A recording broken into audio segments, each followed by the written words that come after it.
What happens when Hollywood's most legendary tough guy faces off against a morning show host who thinks he can push around anyone? Well, you're about to find out because Clint Eastwood just delivered one of the most brutal verbal takedowns in television history, and it happened live on Good Morning America. This confrontation was so intense that producers are still trying to figure out how to handle the fallout. Make sure you subscribe and drop a comment, because this story will leave you speechless. The morning started like any other at the Good Morning America studio in Times Square. Clint Eastwood had agreed to appear on the show to promote his latest directorial project, a move that surprised many since the 94-year-old icon rarely does morning television. The studio buzzed with excitement as crew members prepared for what they assumed would be a routine interview with one of cinema's greatest legends. MichaelStrahan strutted into the studio that morning with his usual swagger, fresh off what he considered another successful week of hosting. He had been riding high on recent ratings, and his confidence was at an all-time peak. As he reviewed his notes backstage, Strahan made it clear to his producers that he wanted this interview to be memorable. "I want to dig deep with this guy," Strahan told his team while adjusting his tie. "Everyone always treats these old Hollywood types with kid gloves. I'm going to ask the real questions that people want to hear." His producer Sarah looked concerned. "Michael, remember this is Clint Eastwood we're talking about. He's not exactly known for being chatty or patient with aggressive questioning." Strahan waved her off dismissively. "Please, Sarah. I've interviewed presidents, athletes, and A-list celebrities. I think I can handle one old cowboy actor. Besides, our audience loves it when I bring some edge to these interviews." Meanwhile, Clint Eastwood sat quietly in his dressing room, reviewing the talking points his publicist had prepared. At his age, he had seen every type of interviewer imaginable, from respectful journalists to ambitious young hosts trying to make their mark. He could usually sense within the first few minutes what kind of interview it would be. His longtime assistant knocked on the door. "Mr. Eastwood, they're ready for you in 5 minutes." "Thank you," Clint replied in his trademark gravelly voice. He stood slowly, straightened his jacket, and walked toward the studio with the same measured pace that had defined his screen presence for decades. As the cameras went live, Robin Roberts delivered the introduction from the anchor desk. "Coming up next, we have a very special guest joining Michael this morning. The legendary Clint Eastwood is here to talk about his new film and his incredible career spanning over 6 decades in Hollywood." The camera cut to MichaelStrahan, who flashed his signature smile as he sat across from the iconic director. "Good morning, everyone. I'm here with the one and only Clint Eastwood." "Clint, thanks for joining us this morning." Eastwood nodded slightly. "Good morning, Michael. Now, before we talk about your new project, I have to ask about something that's been on everyone's mind lately." Strahan began, leaning forward with what he clearly thought was journalistic intensity. "There's been a lot of talk about whether older directors like yourself are still relevant in today's Hollywood. How do you respond to critics who say your time has passed?" The question hung in the air like a challenge. Eastwood's expression didn't change, but those who knew him well would have recognized the subtle shift in his posture. The studio audience, which had been buzzing with excitement moments before, fell silent. "Critics, huh?" Eastwood replied slowly, his voice carrying that familiar edge that had made him famous in westerns and cop dramas. "Well, Michael, I've been hearing from critics for over 60 years. Most of them are sitting in offices somewhere, never having made a film in their lives." Strahan, missing the warning signs entirely, pressed forward. "But surely you have to admit that the industry has changed dramatically. Young audiences today want different stories, different perspectives. Don't you think it might be time for your generation to step aside and let fresh voices take over?" The camera captured Eastwood's reaction perfectly, his steel-gray eyes fixed on Strahan with the same intensity that had intimidated outlaws in countless westerns. When he spoke, his voice was calm, but carried an unmistakable authority. "Step aside?" Eastwood repeated, letting the words hang in the air. "Son, I was making movies when you were still learning how to tie your shoes. I've directed and produced films that have won Academy Awards, changed the industry, and influenced generations of filmmakers. What exactly have you accomplished in your life that gives you the authority to suggest when I should step aside?" The question hit Strahan like a punch to the gut, but his ego wouldn't let him back down. Instead of recognizing that he was treading on dangerous ground, he doubled down on his aggressive approach.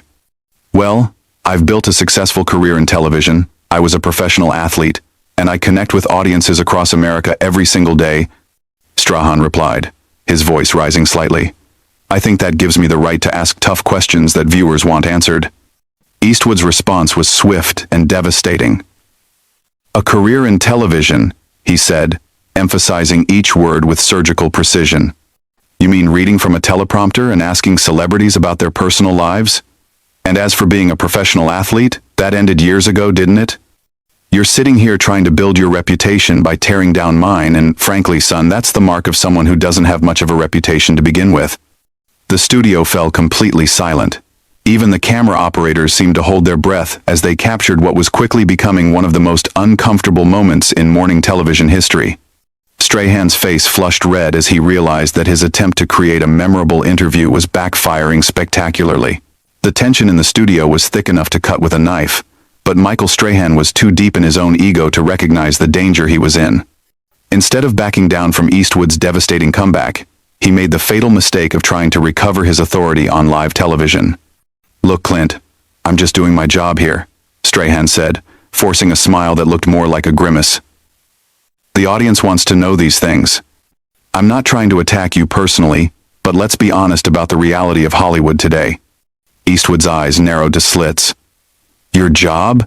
He repeated, his voice dropping to that menacing whisper that had terrified movie villains for decades. Your job is supposed to be interviewing me about my new film. Instead, you're sitting there like some wannabe Mike Wallace trying to create controversy where none exists. The comparison to the legendary hard-hitting journalist clearly stung Strahan, who shifted uncomfortably in his chair. But rather than take the hint, he decided to escalate further, apparently believing he could somehow win this verbal duel with one of Hollywood's most formidable figures. I think I'm being perfectly reasonable, Strahan protested, his voice getting more defensive by the second. I'm asking the questions that need to be asked.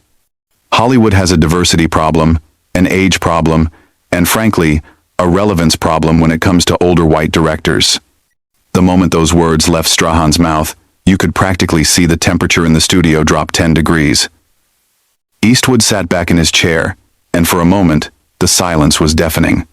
When he finally spoke, his voice carried the kind of quiet fury that made grown men reconsider their life choices. There it is, Eastwood said slowly, nodding his head as if everything had suddenly become clear. You want to make this about race and age because you don't have the intelligence or the preparation to have an actual conversation about filmmaking. You're sitting there trying to bait me into saying something controversial so you can have your little viral moment. Strahan's composure was cracking, and his voice became sharper and more aggressive. That's not what I'm doing at all. I'm addressing real issues in the industry. These are legitimate concerns that people have. Legitimate concerns? Eastwood's voice rose slightly, the first time he had shown any real emotion. Son, I've been making films since before you were born. I've worked with actors of every race, gender, and background. I've told stories that matter, stories that have stood the test of time. What stories have you told, Michael? What have you contributed to the world besides reading other people's words off a screen? The personal nature of the attack clearly rattled Strahan, who was now visibly sweating under the studio lights. His media training was failing him completely as he found himself in a verbal boxing match with someone far more experienced and infinitely more clever. I've contributed plenty, Strahan shot back, his professional demeanor finally cracking. I've entertained millions of people, I've inspired young athletes, and I've built multiple successful careers. I don't need to justify myself to you or anyone else. Eastwood leaned forward slightly, and when he spoke, his words cut through the air like a blade. Multiple careers, huh? Let me tell you something about careers, kid. A real career is built on excellence, consistency, and respect from your peers. It's not built on jumping from one thing to another hoping something sticks. Football ended for you because you got old and slow. Now you're in television, and from what I can see, you're not particularly good at that either. The brutality of the assessment left Strahan speechless for several seconds. The camera captured every micro-expression as he struggled to formulate a response that wouldn't make him look even worse. The studio audience was completely silent, witnessing what was quickly becoming a masterclass in how to dismantle someone's ego on live television. That's completely unfair, Strahan finally managed, his voice tight with barely controlled anger. You don't know anything about my work or my accomplishments. I know enough, Eastwood replied with devastating calm. I know that you invited me here supposedly to talk about my film, and instead you've spent the entire time trying to tear me down to build yourself up. That tells me everything I need to know about your character and your professionalism. Backstage, producers were frantically trying to figure out how to salvage the interview. Sarah was speaking rapidly into her headset, trying to get direction from the network executives who were watching the disaster unfold in real time. The social media team was already fielding messages from viewers who couldn't believe what they were witnessing. Strahan, realizing that he was losing control completely, made one last desperate attempt to regain the upper hand. You know what, Clint? Maybe the problem isn't just about age or relevance. Maybe it's about attitude. You come in here with this arrogant, superior attitude, like you're above having to answer real questions. The accusation hung in the air like a death sentence. Eastwood's expression didn't change, but somehow his presence seemed to fill the entire studio. When he spoke, his voice was so quiet that the microphones had to strain to pick it up, but every word carried the weight of absolute authority. Arrogant? Eastwood repeated, shaking his head slowly. Son, arrogance is sitting across from a guest and trying to humiliate them for your own entertainment. Arrogance is thinking that being a television host gives you the right to judge someone's entire life's work. Arrogance is what you've been displaying for the last 10 minutes. He paused, letting the words sink in before delivering the knockout punch. But what's really pathetic is that you're not even good at being arrogant. You're like a child playing dress-up, trying to act tough when you don't have the intelligence, the experience, or the class to pull it off. Strahan's face went through a series of emotions, anger, embarrassment, and finally something approaching panic as he realized that he had completely lost control of the interview. His attempt to create a memorable television moment had backfired in the most spectacular way possible, and there was no graceful way to recover. The disaster continued to unfold as Strahan desperately searched for a way to salvage what was left of his dignity. His media training had prepared him for difficult guests, but nothing could have prepared him for the systematic destruction of his credibility that was happening in real time. With sweat visible on his forehead and his voice cracking slightly, he made one final attempt to turn the tables. Look, I think we're getting off track here, Strahan said, trying to force his trademark smile back onto his face. Maybe we should just agree to disagree and talk about your new movie. Eastwood's response was immediate and merciless. Oh no, Michael. You don't get to do that.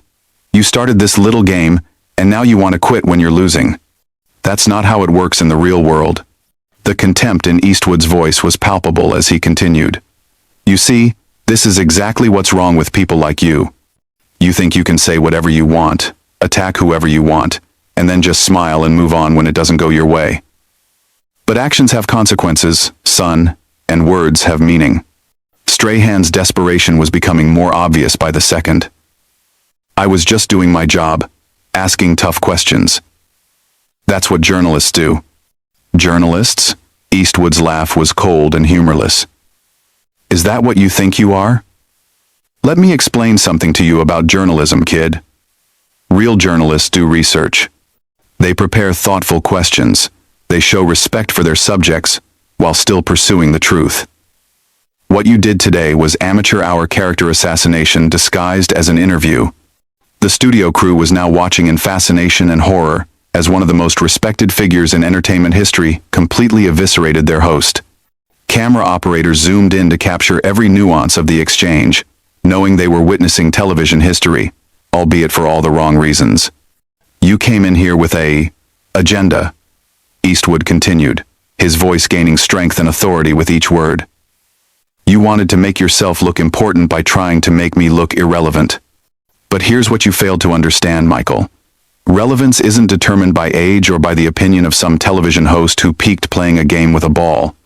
Strahan's face was now flushed red with embarrassment and anger. That's not fair. I've worked hard to build my career in television. Hard work? Eastwood's eyebrows raised in mock surprise. Reading cue cards and asking celebrities about their dating lives is hard work? Son, hard work is spending 18 hours a day on a film set trying to tell a story that matters. Hard work is learning your craft over decades, not months. Hard work is earning the respect of your peers through excellence, not through gimmicks and controversy. The veteran director leaned back in his chair, completely comfortable despite the chaos he was creating. You want to know what real journalism looks like? It's asking about the creative process. It's understanding the craft. It's showing curiosity about how someone has sustained excellence over 6 decades. But instead, you came in here with some half-baked agenda about age and relevance, because that's the only level you're capable of operating on. Strahan was now completely out of his depth, struggling to form coherent responses. I think you're being unfair to my preparation and my intentions. Your intentions? Eastwood's voice dropped to that dangerous whisper again. Your intentions were crystal clear from the first question. You wanted to create a moment, get some headlines, maybe go viral on social media. You thought you could use me as a stepping stone to boost your own profile. The problem is, you picked the wrong target. The silence that followed was deafening. Even the studio audience seemed afraid to breathe as they watched this legendary figure systematically destroy someone on live television. Eastwood wasn't finished. Let me give you some free advice, Michael, since it's clear nobody else has had the courage to tell you the truth. Respect is earned, not demanded. Class can't be taught, but it can be learned if you're humble enough to listen. And most importantly, if you're going to come at someone, you better make sure you're equipped for the fight. Strahan made one last desperate attempt to regain control. I think our viewers would appreciate it if we could just move forward professionally. Eastwood's final response was delivered with the same quiet intensity that had made him a legend. Professionally? There's nothing professional about what you did here today. You ambushed a guest, showed complete disrespect for someone who's been in this business longer than you've been alive, and then tried to hide behind your job description when it backfired. He stood up slowly, his presence somehow making him seem even taller than his actual height. Here's what's going to happen now. I'm going to walk out of here with my dignity intact and my reputation unharmed. You, on the other hand, are going to have to explain to your bosses, your viewers, and yourself why you thought it was a good idea to pick a fight you couldn't win. The camera captured every second as Eastwood removed his microphone with deliberate calm. Good luck with your career, Michael. Based on what I've seen today, you're going to need it. With that devastating final line, Clint Eastwood walked off the set, leaving behind a stunned studio audience, a panicked production crew, and one thoroughly humiliated television host.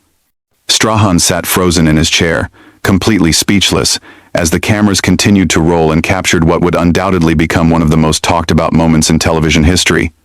The silence stretched on for what felt like an eternity before someone finally cut to commercial, but the damage was already done. In less than 15 minutes, MichaelStrahan had gone from confident television host to viral intentions. Your intentions? Eastwood's voice dropped to that dangerous whisper again. Your intentions were crystal clear from the first question. You wanted to create a moment, get some headlines, maybe go viral on social media. You thought you could use me as a stepping stone to boost your own profile. The problem is, you picked the wrong target. The silence that followed was deafening. Even the studio audience seemed afraid to breathe as they watched this legendary figure systematically destroy someone on live television. Eastwood wasn't finished. Let me give you some free advice, Michael, since it's clear nobody else has had the courage to tell you the truth. Respect is earned, not demanded. Class can't be taught, but it can be learned if you're humble enough to listen. And most importantly, if you're going to come at someone, you better make sure you're equipped for the fight. Strahan made one last desperate attempt to regain control. I think our viewers would appreciate it if we could just move forward professionally. Eastwood's final response was delivered with the same quiet intensity that had made him a legend. Professionally? There's nothing professional about what you did here today. You ambushed a guest, showed complete disrespect for someone who's been in this business longer than you've been alive, and then tried to hide behind your job description when it backfired. He stood up slowly, his presence somehow making him seem even taller than his actual height. Here's what's going to happen now. I'm going to walk out of here with my dignity intact and my reputation unharmed. You, on the other hand, are going to have to explain to your bosses,